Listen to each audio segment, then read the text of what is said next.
And we have a Mr. Alan Stanek, who is the Field Technology Supervisor for Customs and Border Protection in the Office of Information and Technology. It's a whole lot of titles we got going on. Yeah. So if you want to give him your attention until about 11 o'clock, and then we are going to go back next door. So here's Mr. Stanek. Thanks. Morning. I see you guys have a very ambitious schedule. You guys are really doing a lot of things, taking a lot of information in. And so I'm going to bring up a topic that probably needs a week alone.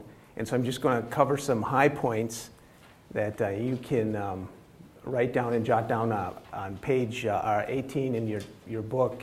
We'll discuss that sheet at the end.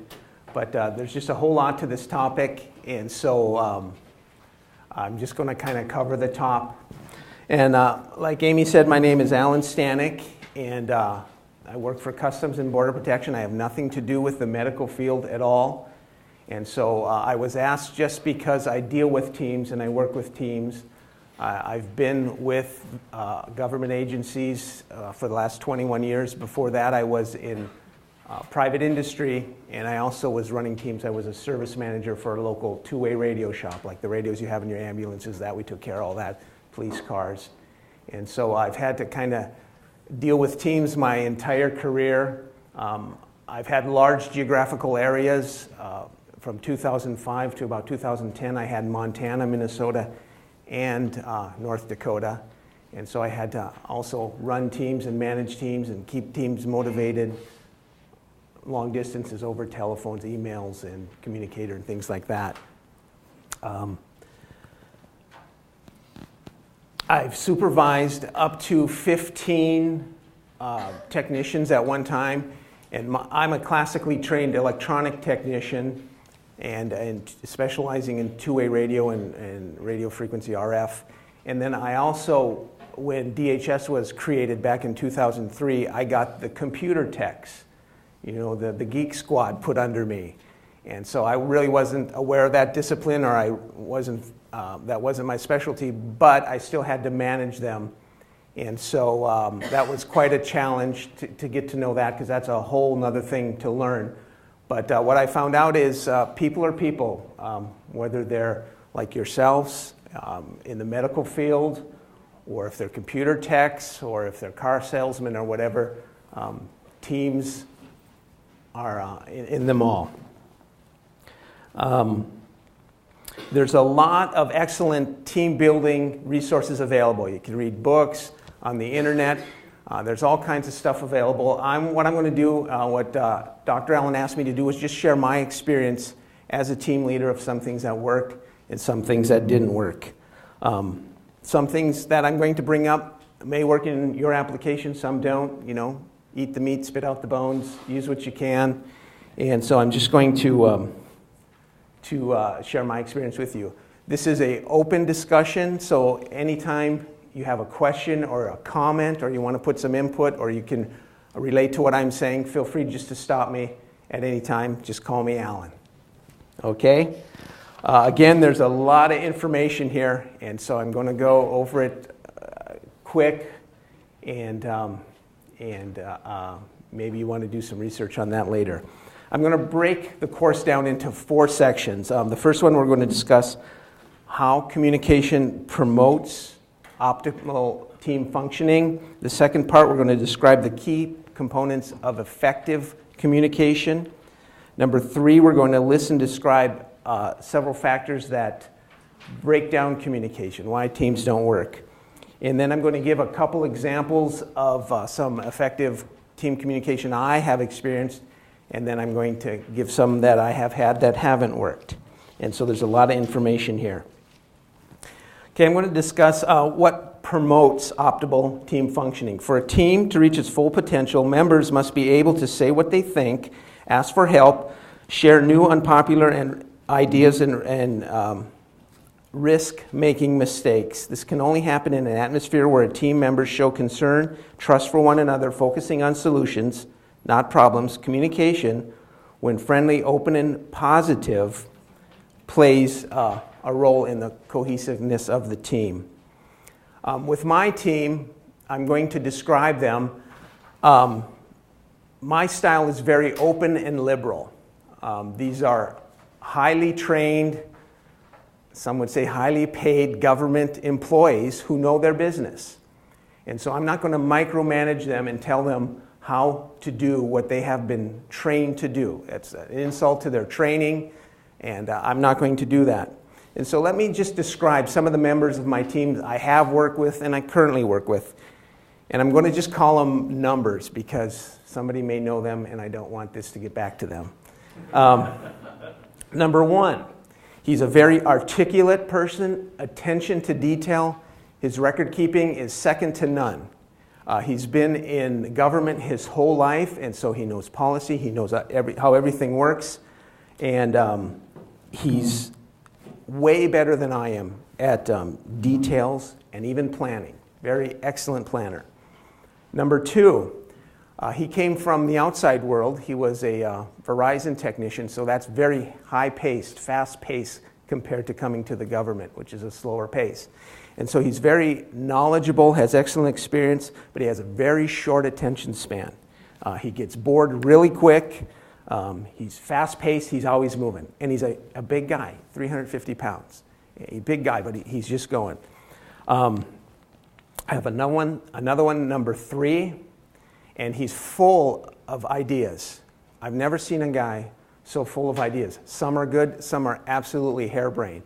When I was interviewing him, I interviewed his former boss. He worked at a lumber yard, and one of his ideas was to stack the 2x4s on end to save space. Well, we know what happens to 2x4s when you stack them on end. They get all twisted up. So that's the kind of guy he is. But he's a very tolerant, very easygoing, and he treats you like family. Number four, he's very loyal, knowledgeable, reliable, and dependable. But he's kind of slow. You know, what somebody else can do in an hour, it may take him an hour and a half to do. But you can always depend on him. When you task him to do something, he'll get it done.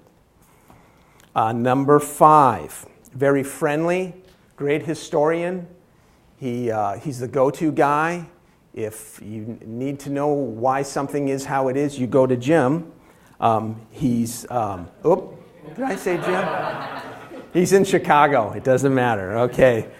He's very talkative, and he is by the book when it's to his advantage. You know, so you know those type of people. They're by the book, unless they got to fudge a little. And he uses way too many words to get his point across. You know, it's one of those guys where you know what they're going to say. And so as his supervisor, I listen to him and let him get his point across. Then number six, kind of a strange one here. He's a stickler to rules for everybody, including himself. And he makes sure that everybody's following the rules. He follows the rules.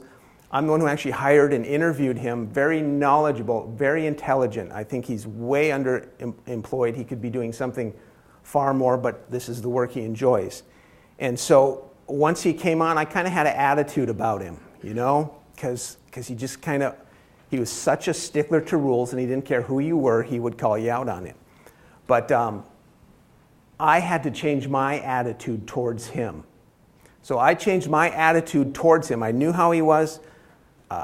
As you know, you can only control what you control, and you can't change people. People are what they were. Maybe their behavior a little by disciplining them, but basically you can't change people. So I said, this guy's going to be here a long time, so I need to get along with him. And so I changed my attitude toward him.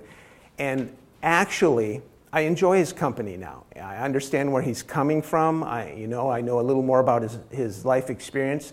I understand why he is, and I enjoy his company. He's an excellent guy, and that's all just because I changed my attitude towards him. So these are all very technical people. They know their business, and they know it well. And for the most part, they all get along fine with one another, and they do make my job quite easy. You know, a lot of times they're working me out of my job because they're way ahead of me doing it. They know I have their backs, and I will support them. So I have to communicate with a whole lot of people. Most teams have to communicate with a lot of different types of people. Anybody here want to share something with some people you deal with, or any types of people that you have to deal with that are different than you. I figure everybody probably deals with all types. Would that be accurate, you think? Yeah. Open communication is very important for team success. To assess team's performance, members must provide honest feedback, accept constructive criticism, and address issues head-on. To do so requires a level of trust to support this direct and open, honest communication. When we communicate, one of the basic things we use is words. We use words to communicate. Words are powerful. Words have different meanings. Positive impacts of energy, or positive words impacts the energy of a work team. When a team talks about what they like, what they want, what they need, it's quite different than complaining about what frustrates them or annoys them. When you're using positive words, that energizes the team. I have found that so true. When you have somebody who's using positive words, it actually energizes that team. If they're complaining and they're annoyed with stuff and they're sharing it, that demoralizes that team. The team is brought down. And that doesn't matter if that's the leader or one of the team members. Friendly communications are more likely when individuals know and respect one another. Team members show caring by asking about each other's lives outside of work, respecting individual differences, joking, and generally making all feel welcome. So in review of just this last section, do you know your members? Do you know the members of your team? And I'm just asking these questions for you to think about yourself. What is expected of them? What is expected of you in the group or in the team? What words are you using? Like I said, I've seen the effects of both positive and negative words. And always be friendly and professional. I found that, and probably you in life have found that you get a lot more with sugar than salt. Lynn Gretzing, the author of Employee Management for Small Businesses, says, when team communication skills are strong, it raises the chance that good ideas and best practices will commonly be shared openly. And I certainly have found that to be true. Any comments or questions or input on that section? Okay. Now what I'm going to do is I'm going to describe some key components of effective communication. There's a lot of them, and so I'm going to just mention a few that have worked for me. Communications is an important aspect of any organization. Being able to effectively communicate with a team is a skill that all organizations and managers strive to possess. Effective communications can greatly improve the mission. In addition, team members can feel more engaged and motivated when the lines of communications are open and clear. I'll give an example. Probably about 15 years ago, I directed a play. And so a friend of mine wrote this play, and he had a vision for it. He knew how it wanted to come out. He knew the point he wanted to make and get across. And he gave it to me, and I had the time to do it, and I read it, and I caught his same vision. He imparted his vision to me. I knew what he wanted. And so we casted it, and we got a bunch of new actors together. We got some seasoned actors together, and we even had some children in this play. And so I was working with this whole bunch for several weeks, for probably 6 weeks. We worked on this thing. And I would have to show certain actors, this is the character, this is how we want you to portray them, this is the point we want to make. And so we did the play, and it was a success, and we videotaped it. And we videotaped the play. And then we had several practices before that. For probably 2 weeks, we did the whole costume thing and did the entire play. And then we watched it. After we had presented the play and did it a couple times, we watched the video that somebody had made of it. And I had several people, new actors and seasoned actors, come up and say they didn't even know what the play was about until they saw it in video. So I'm thinking, what do you mean you didn't know what it was about? And they didn't. They just did their part, and I guess actors are good at that. They didn't have to know the whole thing, and they didn't know. And I thought, I wasn't very effective in communicating the vision or how we wanted this play to come across. And so we think people understand. It looks like they understood, but yet they don't. And so what I'm going to do is I'm going to list some bullets of key components of effective communication. Number one, these are just bullets. Common goal, the big picture. What is your team for? Why is your team existence? What is the big picture? You have a mission statement. You haven't gotten it yet, but you will be getting it later in the week. You have a mission statement of what you're about. And so know what you're about. You don't have to memorize it, but at least know why your team is in existence. The unity of command. For team members, it's important that the leaders of your group are all on the same sheet of music. My manager, sometimes I don't agree with things that he wants to incorporate or things for us to do. However, I don't share that with everybody. We work out, we compromise. Sometimes it's his way or the highway, and I have to abide by that. But the unity of command is a very effective component for effective communications. Clear directions. When somebody gives you a task to do, make sure that or if you give a task, make sure it's clear directions, they understand. Semantics or colloquialisms sometimes. You have to have things clear. I remember when I was in college, I had a quarter off and I went and worked construction down in Houston with my uncle. And when it was done at the end of the summer, my mother flew down and we were going to drive back, and she wanted to do some sightseeing on the way. And she wanted to go through Natchez, Mississippi and all that stuff to see those big old plantation homes. And I had a little Fiat sports car, which, if anybody knows anything about Fiats, they're not that dependable.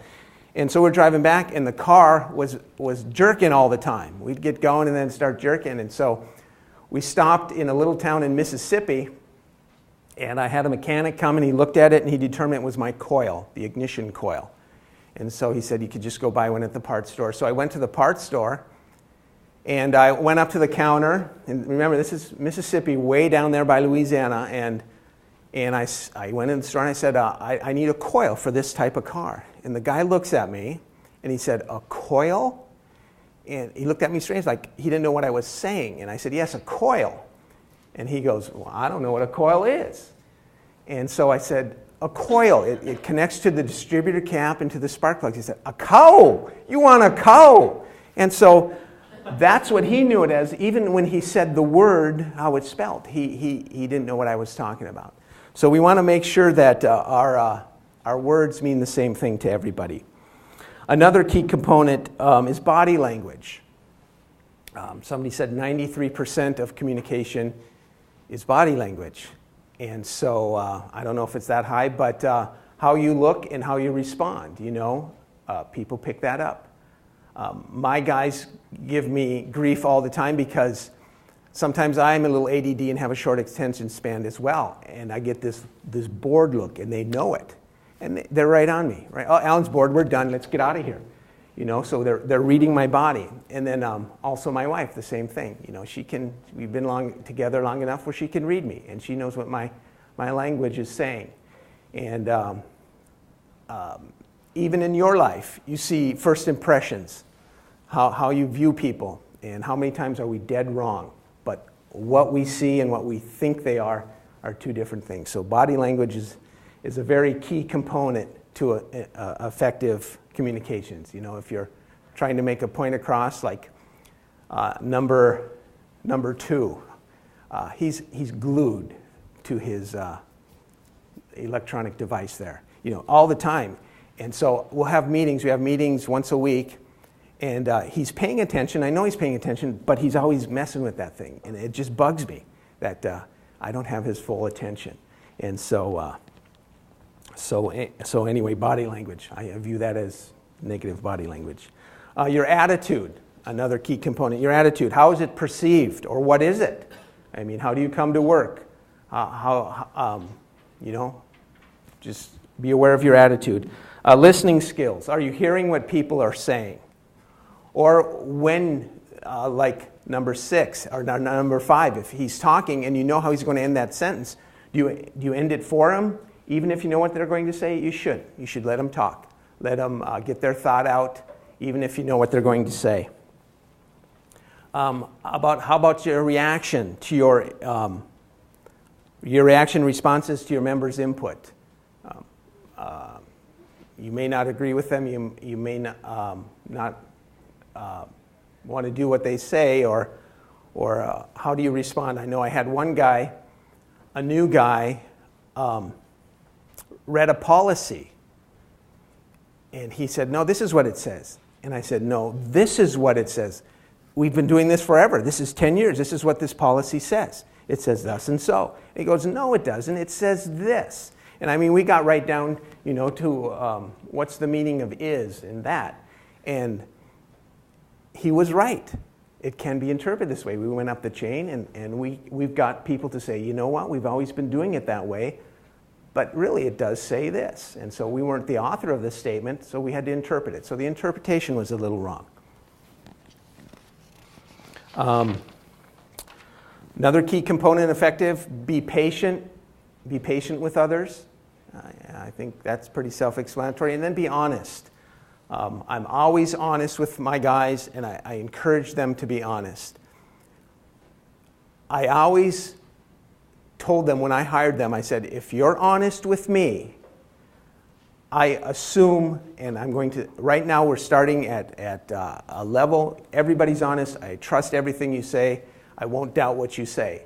And I said, don't have that disproved. I always want to be open and honest with you, you be open and honest with me. And so then I can trust what they say. And so that's a very effective part. Cohesiveness. Effective teams need to work together, and team cohesiveness depends on building strong relationships above team members. Communications is critical and driven by the team leader, who will work with the team to establish ground rules. This will bring the team together to accomplish their goals. We have a very cohesive group, but they still will throw each other under the bus. They still will try to make themselves shine more than another team member, and that it has some detriment to cohesiveness. But I guess there's enough other stuff that keeps them together where we don't worry about that. But we have number 2. Our number 1. He'll throw you under the bus every time. We still get along with him. We still like him. According to consultant Bruce Tuckerman, all teams go through expected changes of development from forming to storming to norming and eventually performing. Navigating through these stages effectively will help teams build relationships. So sometimes it's going to take time for you to be a part of your team and you to get used to them and your team to function effectively and efficiently. I'm looking at my time, so I got to kind of cut some things down. Another thing about a key component is lead by example. If you're willing to do it, other people are watching as well. An example I can come up with is our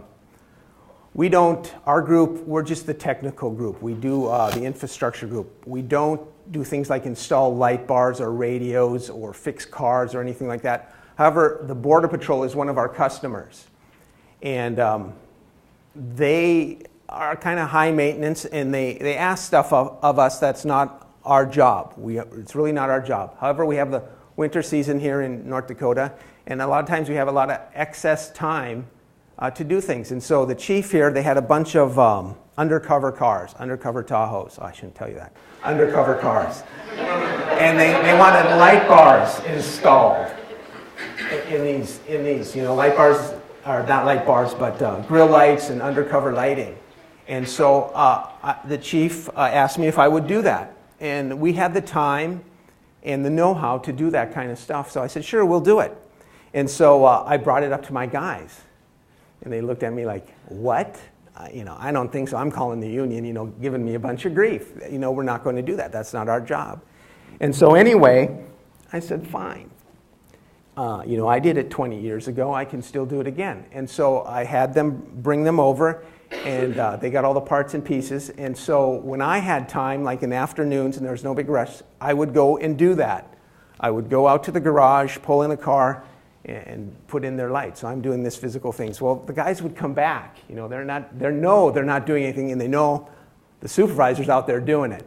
And I didn't say a word, and I actually didn't present any body language to make them feel bad or anything.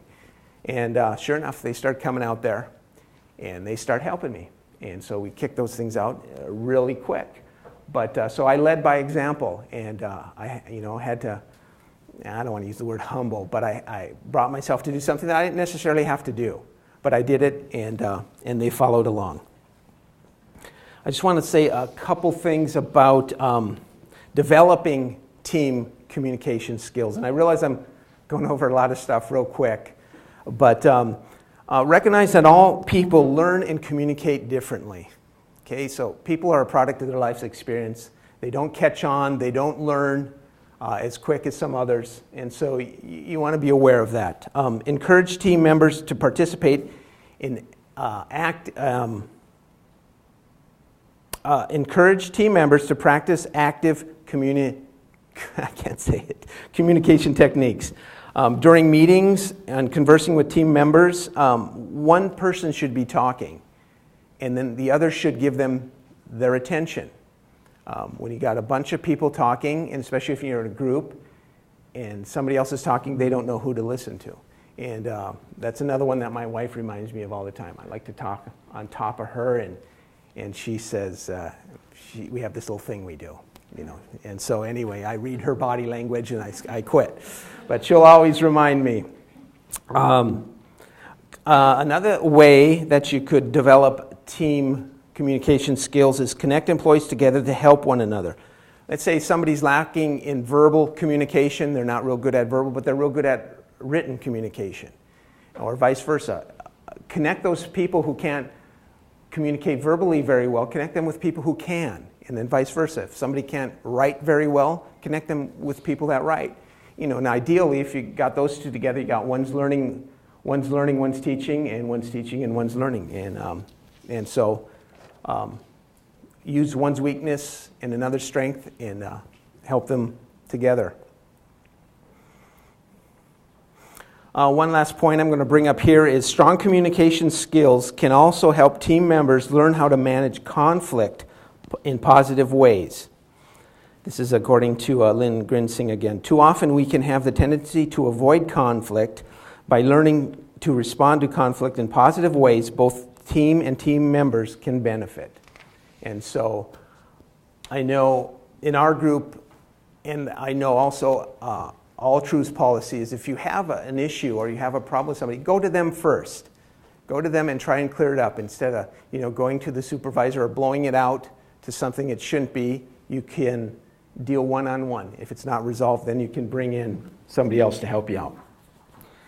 Any questions, comments on that portion?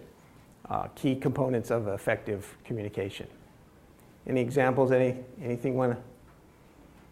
You guys awake? Good. John. Your story about the play and how the people viewed it, and then they could, now I know what that was all about. That thing comes into play, and you guys will notice that on your Simindy trucks, how everybody's got their duty. 3 people on the truck, they're all going to do something. And when you're driving back home, you're going to say, wow, that came off pretty good. I thought that when we went out there, we were just a little bit unorganized. We're rushing, but it comes out good because everybody does their job. And a medical student, several years ago, has anybody in here been in the Air Force and been on a tanker or a bomber? Nobody. You have. So you may understand exactly what I'm about to say. This medical student was talking about teamwork. And this was back in the very early 90s. And that's when he was in the Air Force. And he was at Minot Air Force Base. And they got their orders to do something. And he was a navigator on a B-52 bomber. So they got these orders, and there were On this mission, there happened to be 3 navigators, I think. And so they all worked for a number of hours, and then they were done, and then they came back and did something else. So they were on this several-hour flight. The navigators, the bombardiers, the pilots, whatever. And when they got back, and they finished their mission, and they got back to Minot, and then when they got off duty, then they got back into the public, they read the news. They realized that there were some bombings going on over in Iran, Iraq, or whatever it was. And they said, geez. And he in particular said, that's amazing, I wonder where that came from. Mm-hmm. And his buddy who was with him, sitting at the bar reading the newspaper, said, that was us. I said, what do you mean? He says, I'm the one who pushed the lever to drop those bombs. Uh-huh. He said, geez, all I knew is I flew from these coordinates to this coordinate. I just gave these coordinates. He said, I knew nothing about what the mission was, but I knew exactly what I had to do, and I did it well. And they all knew that, but together they didn't know what the mission was, except for the guy dropping the bomb. Yeah. And the same thing happens in our arena here. This conference we put together, you guys are getting tired butts and getting fed with a fire hose, and it's hard to sit down. But from our standpoint, from me as the director, this was a massive production. But I can't do it without Amy, and without Amy, and without Amy. And then Jamie and Tim and Cheryl, all these people as well. If Tim wasn't here and did all the things that he did to get this going, I don't know what's going on in the background, but when it happens, it all comes together because I've got a team here that's absolutely phenomenal, and they make it work. Mm-hmm. So that's all communication. Mm-hmm. Things get dropped once in a while. We're humans. We're humans, but it works good. Yep. That's an excellent segue right into the next part. Describe and list several factors that cause breakdowns in communications. If there's any industry that has to have accurate, good communications, it would be like the airplane industry and the airlines and the control towers. Back in '87, I don't know if you recall, there was one of the worst air crashes ever was at the Canary Islands when 2 747s hit each other. And they were actually on the runway. They weren't even flying. There was no mechanical failure. And there were many reasons that happened, but one of them was communications. The planes weren't supposed to be there. There was a bomb threat where these airplanes were supposed to land, so they had to land at another airport. The weather was actually really bad. There's a lot of fog, and the pilots were fighting their timelines. They can only fly so much time. They had to get the group home. Here you have a 747 full of people, very limited space should you have to cancel the flight. And so one of the causes of that was the pilot of the American Pan Am. The controller told him to turn on the third exit, or the third taxiway, turn off. Well, the pilot didn't know if it was number 3 or 3 that he had to pass. Well, actually, the controller meant turn on number 3.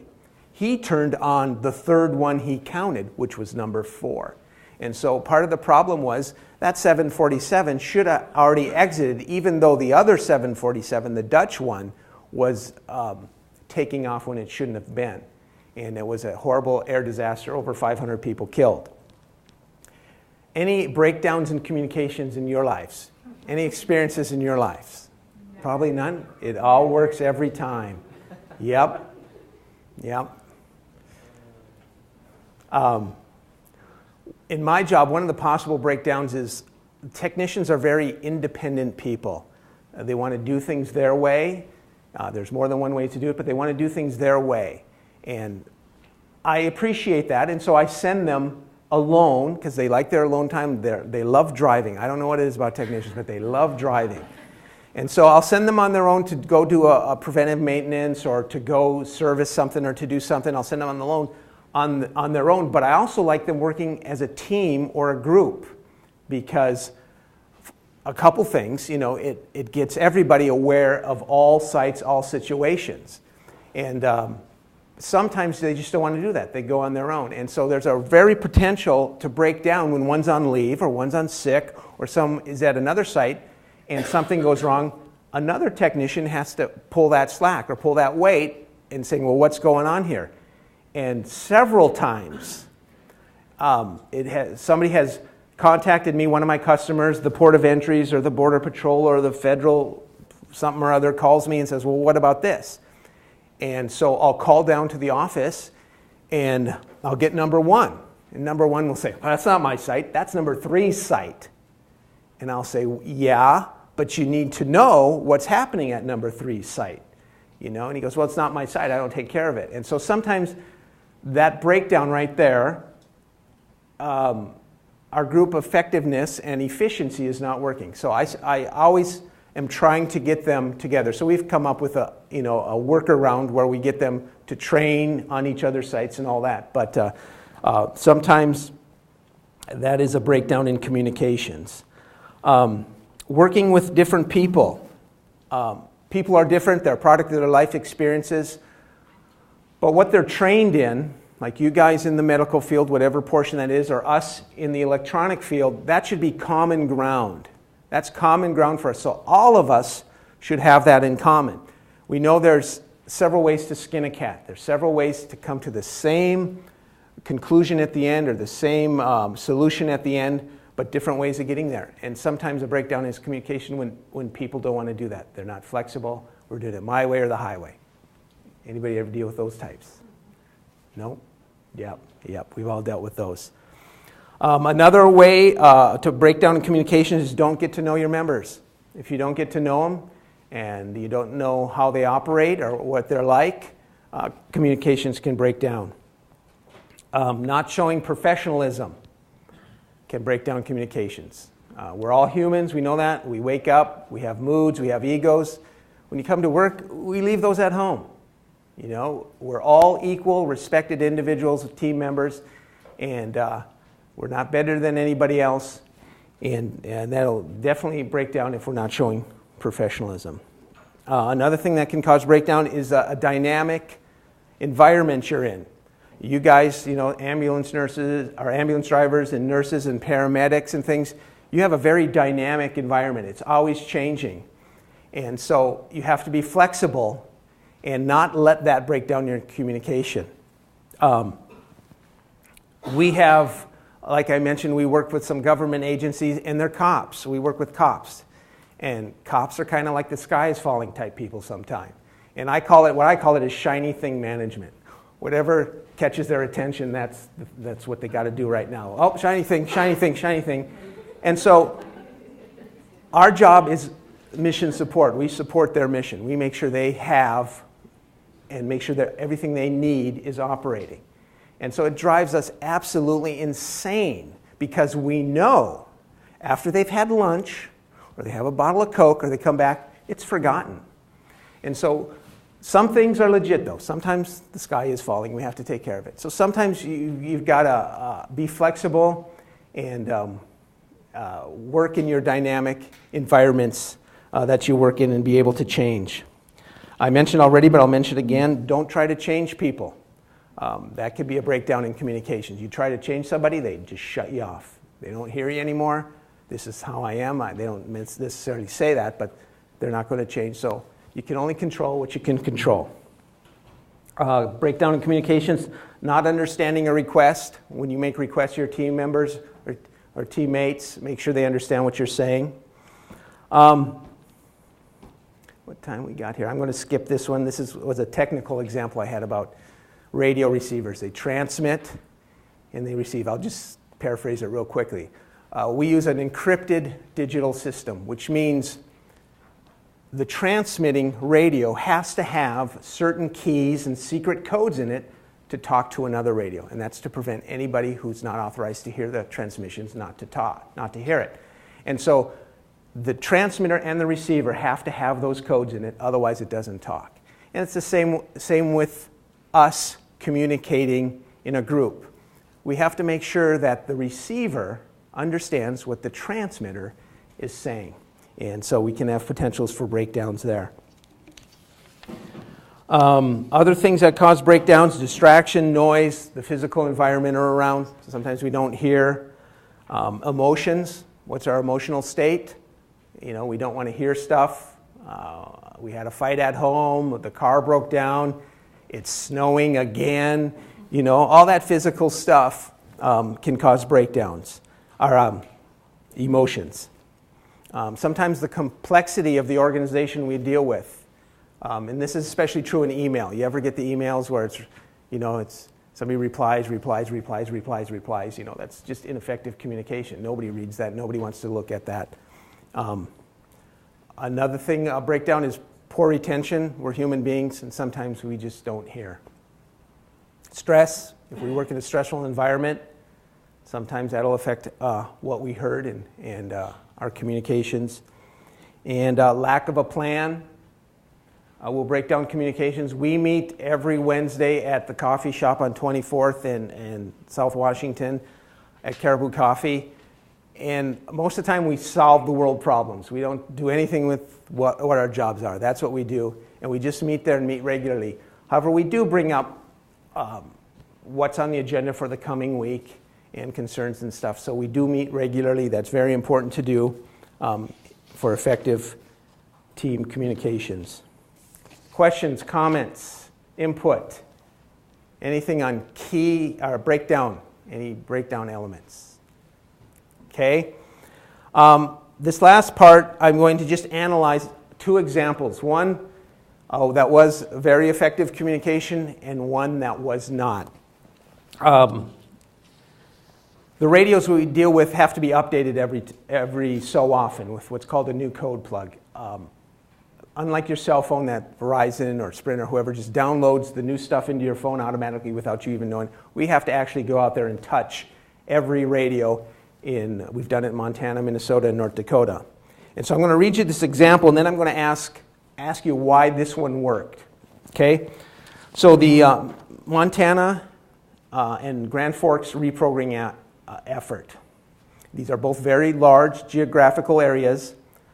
All agencies and parties and unions of these systems understood the capability and expectations and what we were going to do, and they accepted and approved them. Technicians came from out of town, from Chicago, California, all over, but they're very unfamiliar with the area. They had a clear understanding of what they were to do. They're technical people. They were trained correctly.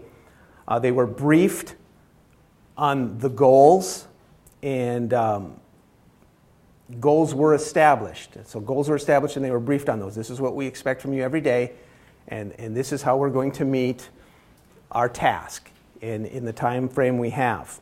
The techs were given lists of contacts, directions, hotels, and the go-to people numbers, the numbers of the go-to people.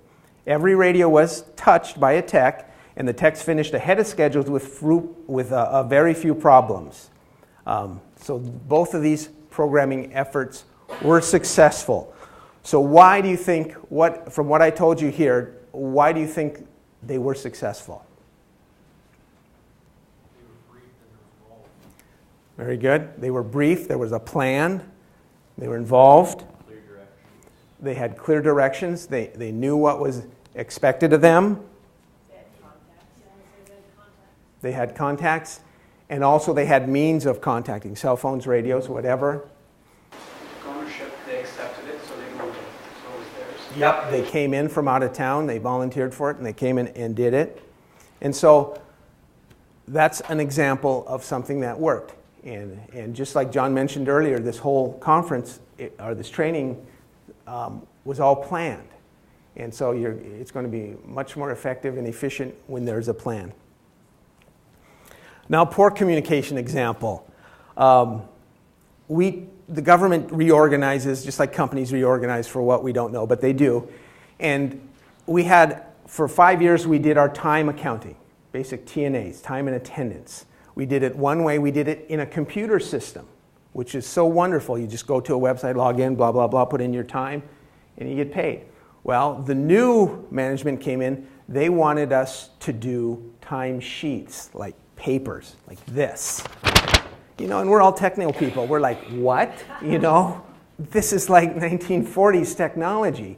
And so anyway, we were sent the timesheets we had to fill in, and we got the timesheets. And so anyway, I sat down as a group, showed them what we had to do, and my attitude was showing as well. You know, I thought this was dumb, this was stupid. I didn't say that, but they read my body language. And after the meeting, for the next several pay periods, 2-week periods, they were messed up all the time. The timesheets were not matching the time in the computer. So, with that example, what was the problem? Why do you think that communication broke down? There was no buy-in to it. Pardon me? We didn't buy into it. I didn't, and they could tell. Very good. They could tell. Emotions, there were emotions in it. They were mad, they gotta do something. Yep, more work when they could have just clicked a mouse, but now they have to actually write with a pen. We don't like doing that. It's a change. It was a change. It wasn't the way, we've never done it that way. We've always done it this way, right? They saw no value in it. You know, there was no value at all in it. And so that broke down. So, in conclusion, if in your manuals, if you turn to tab 18 there, I just wrote some bullets. You know, I went over a lot of other stuff in here, but here's some key things, and I'm just going to read them off, and then if there's any questions or comments at the end. So for team communication is essential for a team to function. Common goal. What are we here for? Again, you'll be getting your mission statement to know why you're here. Unity. Okay, we have to be a cohesive group. Open communications. We need to make sure that people have the liberty to say what's on their mind and not be looked at stupid. Open communications, clear expectations. The people know what is expected from them, and they know what to expect from their group and their leaders. Key components of effective communications. These are pretty practical reasons. When speaking, speak clearly. You know, don't mumble. Clear directions. Does everybody understand? Make sure the meaning is understood by all. Whatever task is given, make sure everybody understands. Listen, give your full attention, let them finish. Ask questions if you don't understand. Your attitude, that determines the whole atmosphere of the group, whether you're the leader or a member. Be patient with others. Be aware of your body language, what your body is saying. Make sure the members aren't afraid to share their ideas. You know, things can change. Factors which cause breakdowns. Inattention, you're not listening, you're preoccupied, you're not really interested in it. Time pressures, there's not enough time. Distractions and noise, the environment like we discussed, you know, it could be noisy, it could be just a bad place to hear what's going on. Emotions, our state of mind. Information overload, sometimes it's just too much information for a human mind to pick up. And then the perceptual and language differences. And so that you can reference from in the future. And so I just want you, this is it's not easy. It takes an effort. You know, you have to make a concentrated effort on being a good communicator. And so just realize people are different, and then also enjoy what you do, enjoy your groups, enjoy the people you work with. Any questions, comments, input? All right, I'm done. That's all I have.